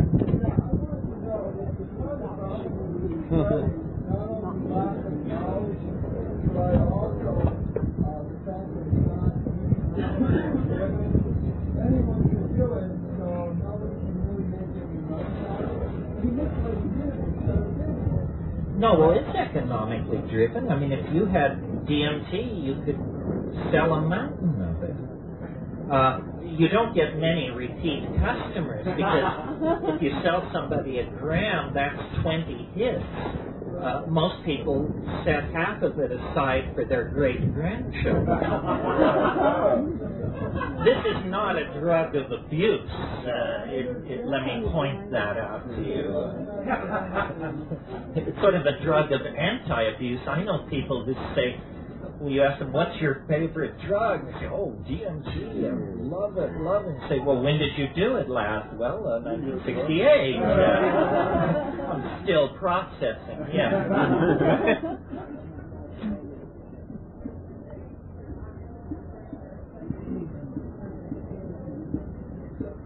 Yohembane. Is that what you asked about? I'm not sure that yohembane is an MAO inhibitor. You should look it up in the Merck manual, and it always does. There are many things which are weak MAO inhibitors. Yeah. The easiest source for an MAO inhibitor, though, is the Pegamin harmala, and also there is a plant in North America. Oh, no, I'm sorry. It also is Pegamin harmala. Pegamin harmala grows over vast areas of New Mexico, Nevada, and it yields a bright yellow dye, which is actually the harmine itself, is the dye chemical. Yeah. As one who's survived somehow more than 2 decades of all kinds of hallucinogens, and felt that for me personally, it was an issue that I had to clean up. I have heard nobody bring up, and you have not brought up, the possibility or discussed in any way of concerning this. I would like to hear your views on it. Well, we should certainly talk about casualties and dangers. Addiction doesn't really figure in here in the ordinary sense of like opiate and nicotine addiction. you know, cannabis is the most addicting of these minor and near psychedelics, and it's only psychologically addicting. I mean, I found this out because a couple of years ago I actually quit for 2 months after not drawing an unstoned breath for 25 years, and all that happened was that I read more, and it's not clear that that's my problem. So, but danger we need to talk about, and that brings up the question, how should one do these things? How can you do it and gain maximum benefit and minimum wear and tear on your psyche and your body? The first thing is inform yourself. Inform yourself. The first stop on the psychedelic trip is the library. There are very, very deep books on these subjects, on the anthropology, the pharmacology, the psychology, the quantum mechanics of drug activity. Inform yourself. And then it's not about taking every drug in the book. And, you know, people reel them off, say, well, I did junk, I did this, I did that. It's no points. You don't get points for that. What you have to do is, and here's a piece straight out of Castaneda, you have to find your ally. You have to find what works for you. And if you take a drug or a plant and you have a horrible experience, you don't really need to go back and back. The other thing is, danger lies in the direction of combinations.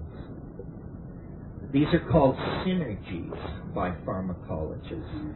And if your idea of a big evening is to, you know, shoot 100 milliliters of ketamine and then drop some MDMA and a little 2CB an hour later and then bring on some acid of undetermined provenance and so forth. Well, then, and I say, well, how was it? Say, hey, it was far out.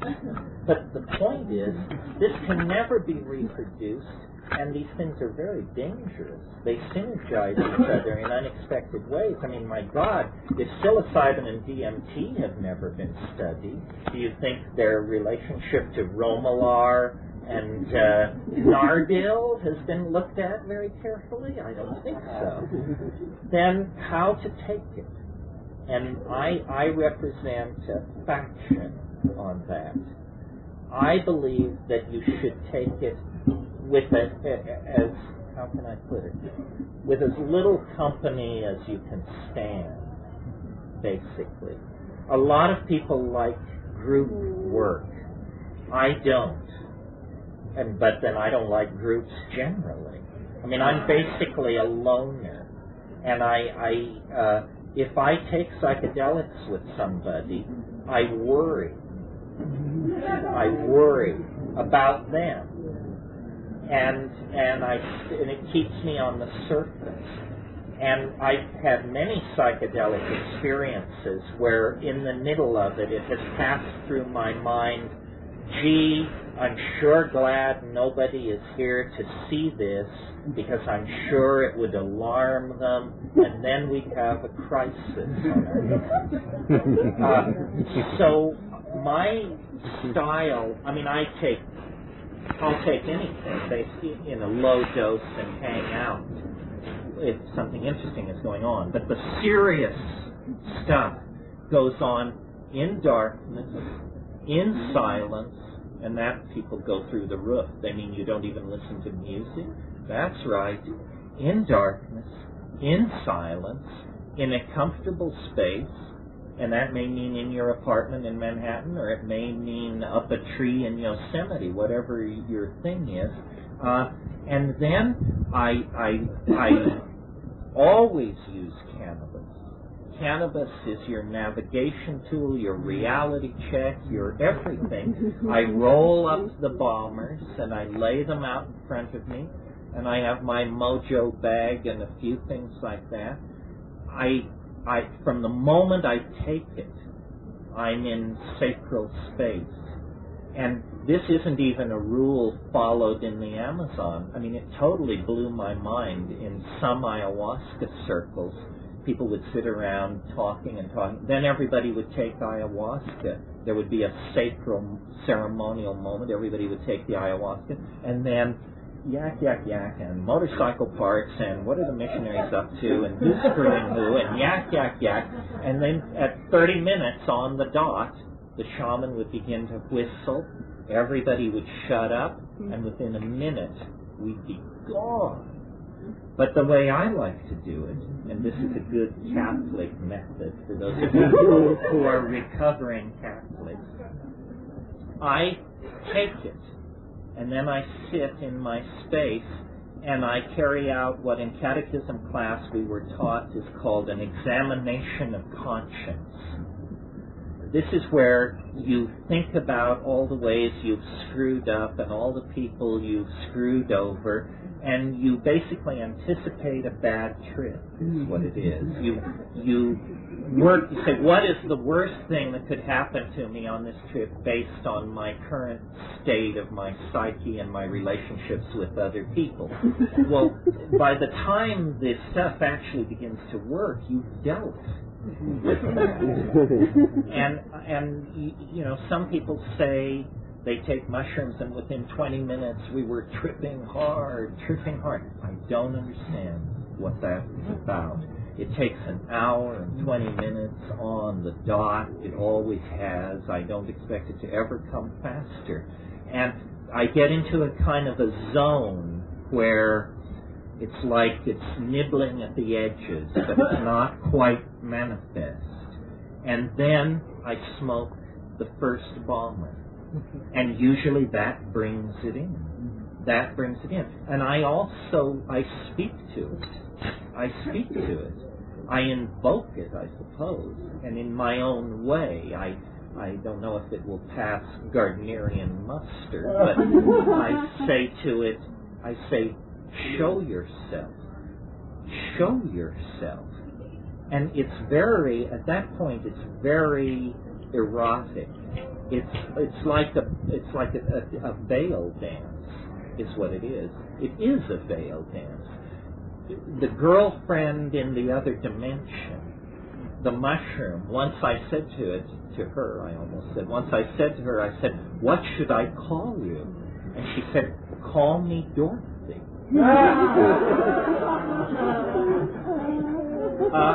So I invoke it, and it comes, and then we're off. And sometimes it's easy and loving, and sometimes it's different. I remember one very epic trip I had where I had tossed out a big compost pile from growing mushrooms years ago in another country. Actually, it was a past life, I'm now recalling. But anyway, I tossed out this stuff, and this thing grew, this humongous mushroom. And I had taken mushrooms the previous Saturday. I had taken a full dose, which is 5 dried grams. So I thought, I want to take mushrooms again this Saturday, but I think I may have picked up a tolerance. So I'll just take 9 grams instead. And this is where the learning takes place. The mistakes. Treasure your mistakes. So the thing, it's like I'm sitting there and suddenly I realize, oh my God, it's coming at me. It's 100 miles wide, it's 10 miles high, and it's just rolling toward me. It looks, and I barely had time to lay down. That's how fast it, and a voice said, prepare, the storm is about to hit the beach. And I laid down, and it was like a tornado hitting. And at one point I opened my eyes, and there was this woman in a full bondage getup with, piercings and rubber panties and the whole thing. And I was lying there between her legs. She was standing upright, and she put her face right down next to mine, and she said, Is it strong enough for you, asshole?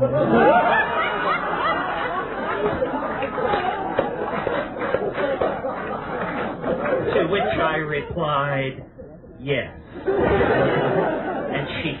And then she said, they say it helps to close your eyes, cowboy. And I later, in thinking about that trip, I realized the reason the goddess, the reason the mushroom addressed me as cowboy is because that's most people mushrooms have met have been cowboys and cowgirls, because they're the people who follow the cows. And most people have encountered this thing in the past. You know, Maria Sabina, the mushroom shamaness of Oaxaca, claimed not to have been initiated.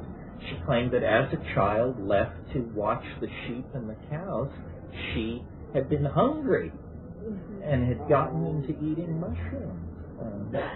So I haven't lost my thread. This is a safety course. I haven't forgotten that. Once you get launched out in there, then there are tricks for navigation. And the two tricks that are indispensable, number one, I've already told you, have cannabis ready, because if you get into a place that you don't like, you can jet out of there by just taking a toke or two. The other thing is, if you get into a place you don't like, chance. Don't do what most honkies do, which is scrunch, assume the fetal position, say, I can stand this, how many hours is this going to go out? Don't do that. Sit up, take a breath, and belt it out. Drumming good too. Huh? Drumming is good too. Drumming too, but I really think it's important to oxygenate your body. It's very important to move the breath through. And there are hard places. If there weren't hard places, people wouldn't be so terrified of this stuff. So when you get through to a hard place, first of all, don't be an idiot. Don't abandon yourself to fear just because somebody puts something ugly in front of you. I mean, people put stuff that's ugly in front of you every day, and all you say is, yuck. So this also works there. I mean, there are strange places, and we each have our own private hells. I mean, there's a place I go to nearly on every ayahuasca trip that I call the meat locker. And, you know, the less said about it, the better. But every time I feel it begin to swerve, I say, uh-oh, time to fire up a little Sinsemilla here. Sing the No Meat Locker song. Yeah. I fast, I don't call it fasting, I just don't eat for 6 hours. Empty your stomach, and then the other thing is...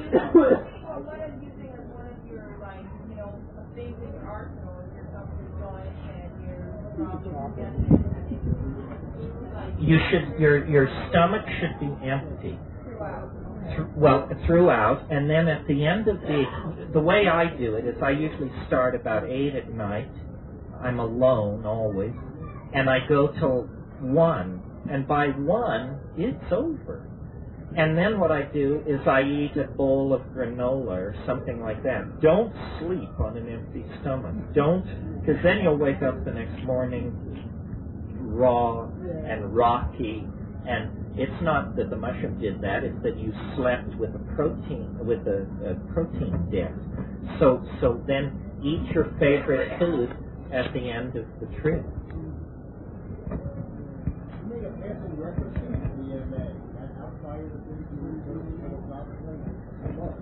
MDMA is a cyclicized amphetamine. It's what are called empathogens. They're drugs which encourage exchange of feelings and that sort of thing. Under rare circumstances, you can squeeze a kind of wobbling hallucination out of it, but it's not. Its purpose, I think, is different.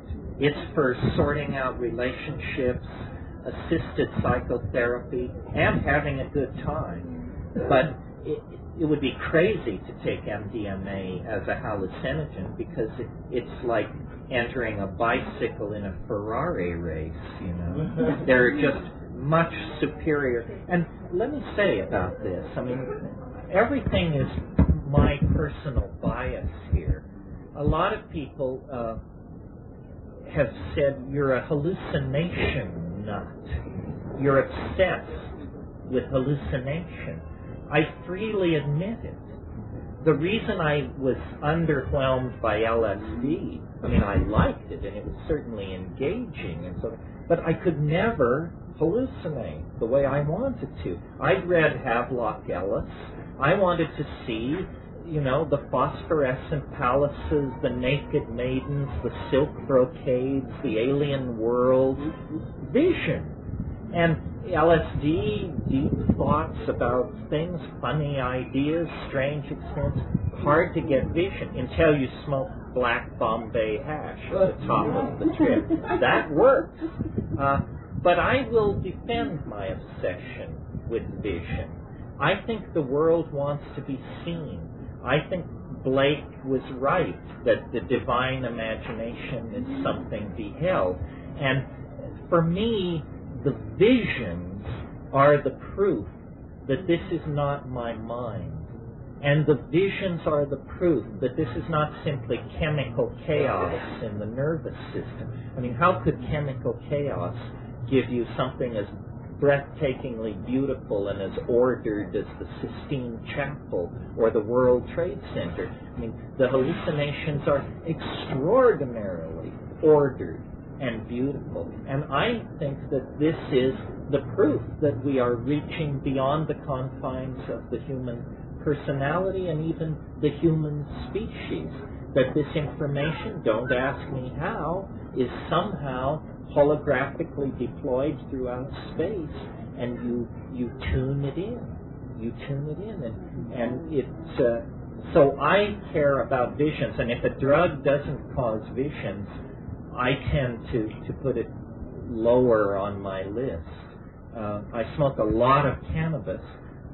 I think, that's why I do cannabis. I think on it.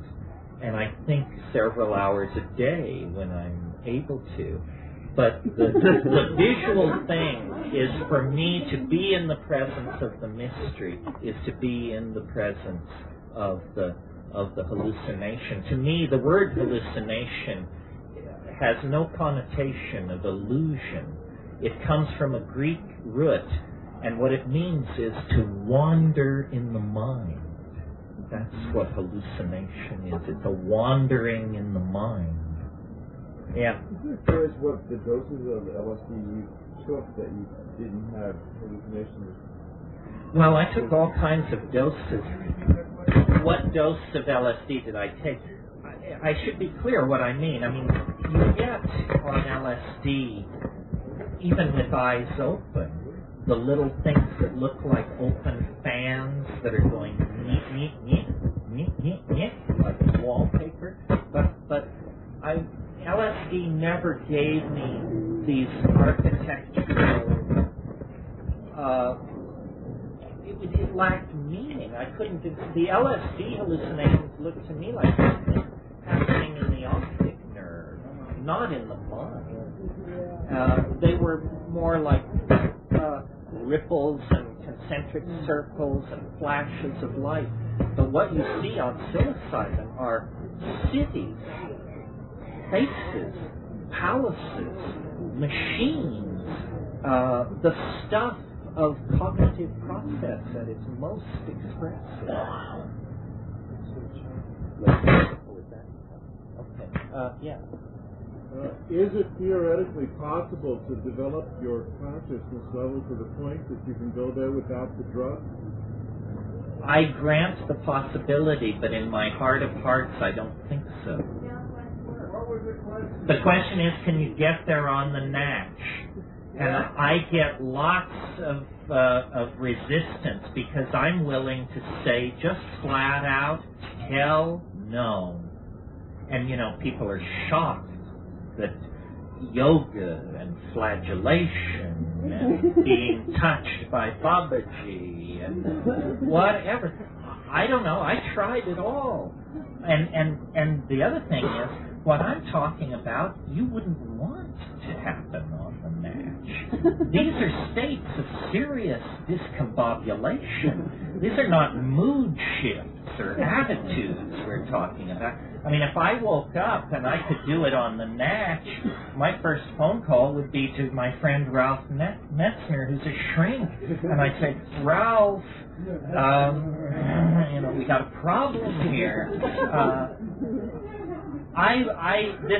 If I may, and again, I'm a guest here. I don't know even who's here or who I'm insulting, but let me unburden myself on this subject. Van Morrison put it very, very well.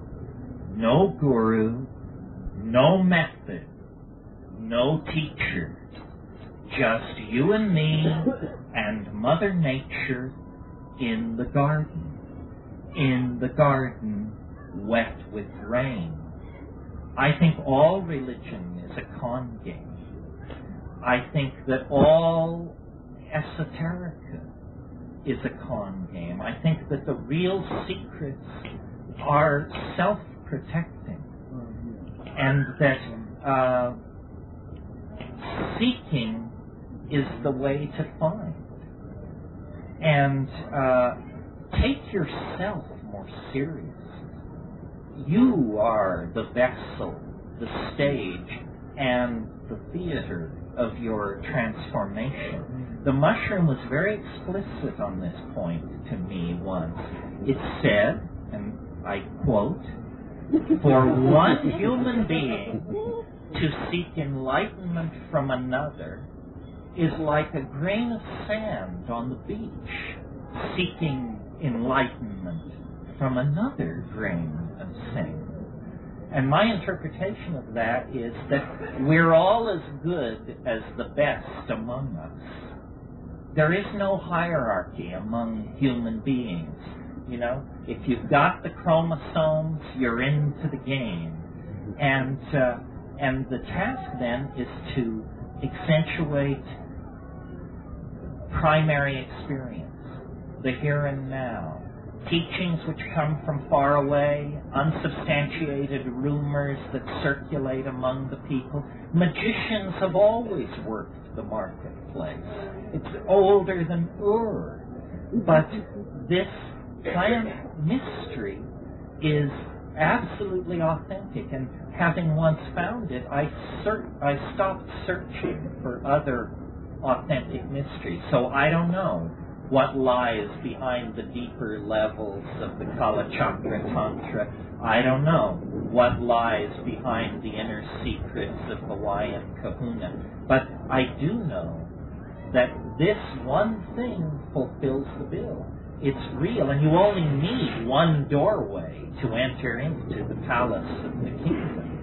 So why obsess about numbering doorways? That doesn't seem to be the way to go.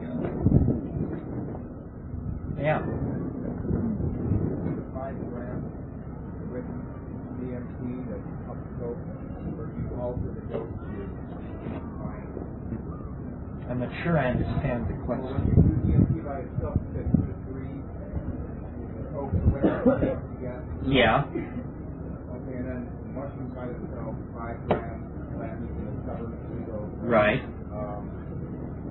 Then we combine them. Do you still do the same amount? I've actually never combined DMT and psilocybin. I have smoked DMT at the top of an LSD trip.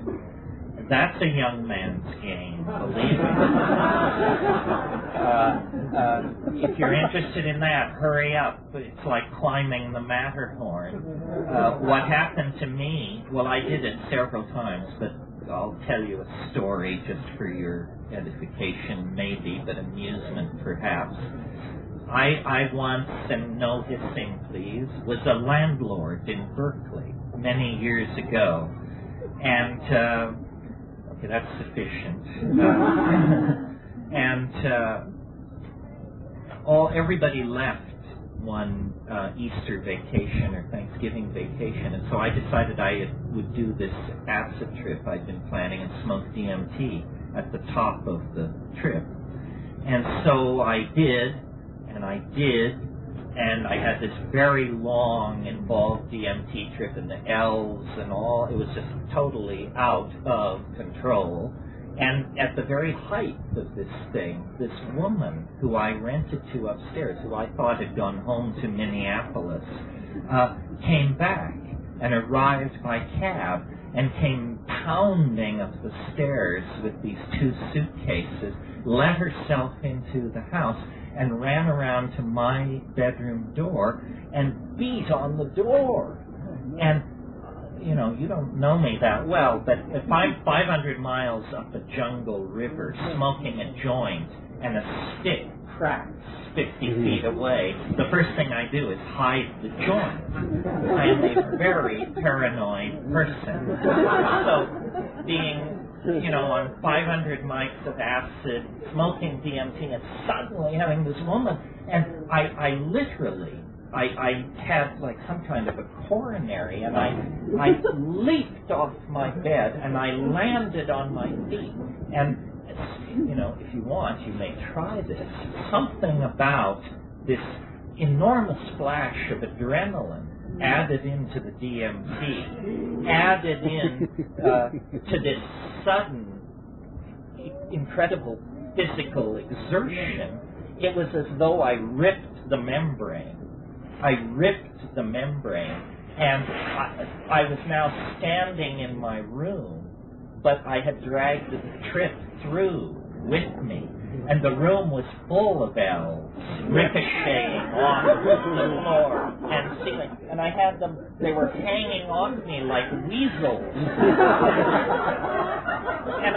they were sort of turning me around in the room, and also simultaneously one of these machines had been dragged through into my bedroom at the same time. It was like about the size, well, like this, and it had all kinds. It was faceted and opalescent and glassy and strange, but what was important about it was it had a kind of a faceted top on it that was clicking, going, and every time it would click, it would launch a small plastic chip across the room that had an alien letter written on it. And these little plastic chips were ricocheting off the wall and piling up, and I was just standing appalled, looking at this situation. And then Rosemary slams on the door again. So I stagger over to the door, which was a sliding wooden door, and I just threw it open, and I looked at her and said, "Gidi mi stoi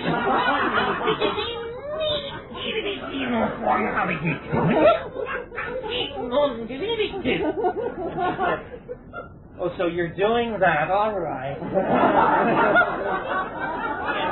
And backed up, and then I just slammed the door shut, and I pushed my way across the room, and I crawled under the bed. And I closed my eyes, and I just said, "I'm going to stay here till I'm dead or it's over." And I did.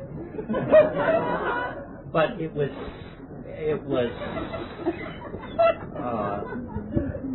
I mean, what kind, you know, you're supposed to learn something about your psychology from an experience like this. It's ridiculous.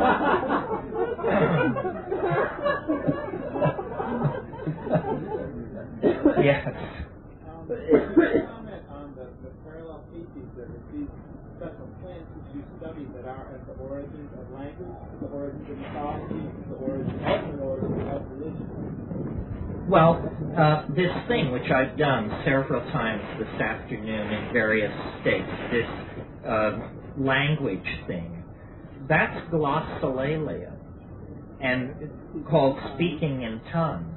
But the good news is the fundies don't have any kind of monopoly on this.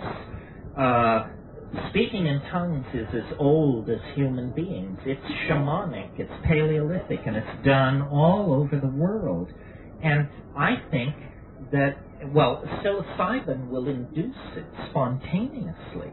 And I think, to add to my little scenario yesterday about hunting, fucking, and tripping, we could also add in there, and talking. Probably long before the invention of what we call meaning, people amused each other with funny noises. People would say, talk that, and then somebody else would do it.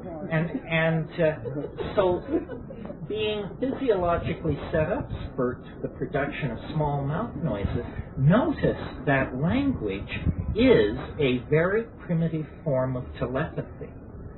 Because here's how it works. I have an idea. I look in my dictionary. I translate the idea into what we call English. I then move my lips and throat muscles and aspirate in a certain way, and I send an acoustical pressure wave across space, which enters into the holes on the side of your head.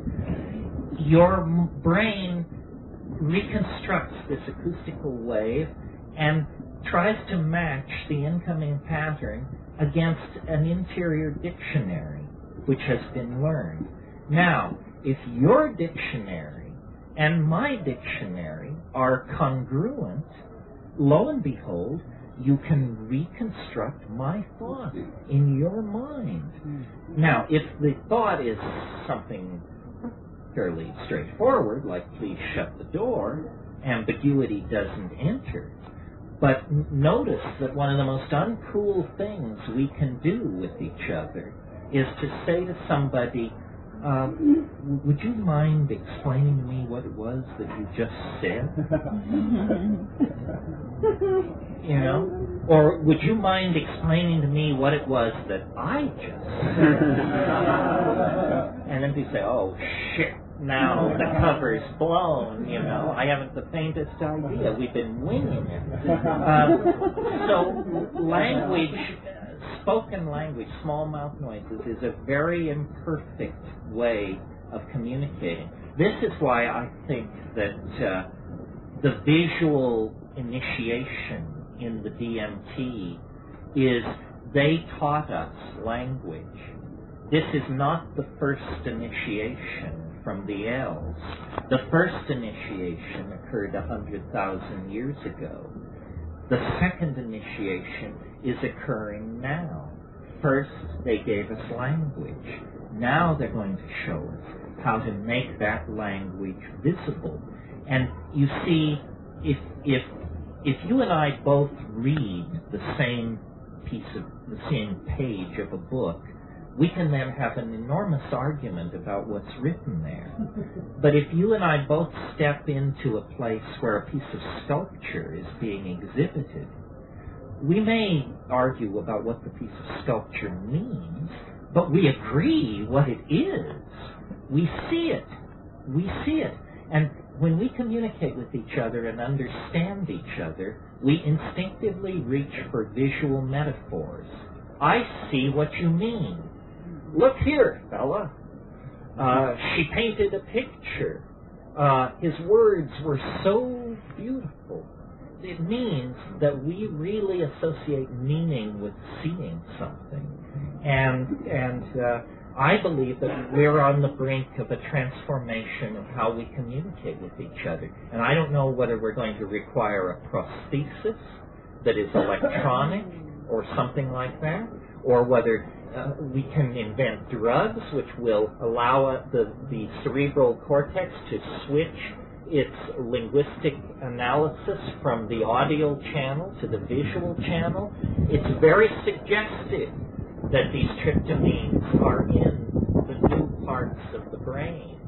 And I think that we're on the brink of transforming our ability to communicate. Yeah. It seems to me, and I'm not really making that claim, but what I've done a lot of psychedelics and DMT, and lately I've been doing LSD. What I think I'm getting is DMT experience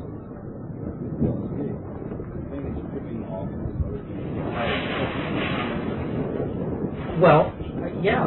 I mean, what was said was that using LSD and having used DMT, one can begin to trip into DMT-like dimensions on LSD. This certainly seems reasonable to me. I haven't had that specific experience, but there is something you can do with psilocybin. Here's another technique if you don't like what's happening on a mushroom trip. Just say to it, be MDMA. And it will. No problem. You can say to it, be LSD. And it will. It has no problem. I didn't try that. You want to be sure before you summon the genie that the issue is clear. Let me say one more thing about this language thing, because I think nature is always our model. No matter how deep into technology we go, nature will provide non-toxic models. Well, it just so happens that in this area of communication, nature has provided a wonderful non-toxic model, and that is the way in which squids and octopi communicate. Squids and octopi, as you know from watching far too much TV, can change color. But you may think this is camouflage. It's not camouflage. Octopi change color in order to communicate. Octopi don't generate language. They are language. Think of an octopus. It's soft-bodied. It can fold and unfold itself like a dancer and expose various parts of its body very rapidly. It also can make its body tissue smooth and rubbery or rugose and rough. And it can undergo all these color changes, splotches, stripes, spreading pastels, so forth and so on. These behaviors of the octopus are under the genetic control of its linguistic intentionality. It doesn't make words, it becomes words. And when one octopus encounters another, by the mere act of beholding each other, they say, aha, you haven't eaten recently, you're having too much sex, you've been traveling, and so forth and so on. The octopus becomes its thoughts. It wears language on its surface, the way we wear our clothing. And this system of communication is so important to the octopus that those species that have evolved into the very deep parts of the ocean, the so-called abyssal octopi, where no light ever reaches, have evolved phosphorescent organs all over their bodies and eyelid-like membranes all over their bodies, so that in the absolute darkness of the abyssal ocean, they communicate by flashing grammar and syntax to each other across the abyssal depths. They are free in the imagination. And I think this is where we're headed. We are going to make that model of communication our model. Psychedelics, technology, and visionary magic will show how this can be done. We do that now. We blush and we glance. We slip and we show scars. No, you're right. The human face is like this. And in addition to that, we wear clothing not just to cover up things that hide our body, but to signify.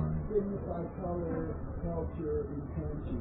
We do that now. We're working on it. That's right. You see, no other animal has a face. A face is like a little piece of squid skin that we're wearing, where we can transmit all of these. Once I was in India,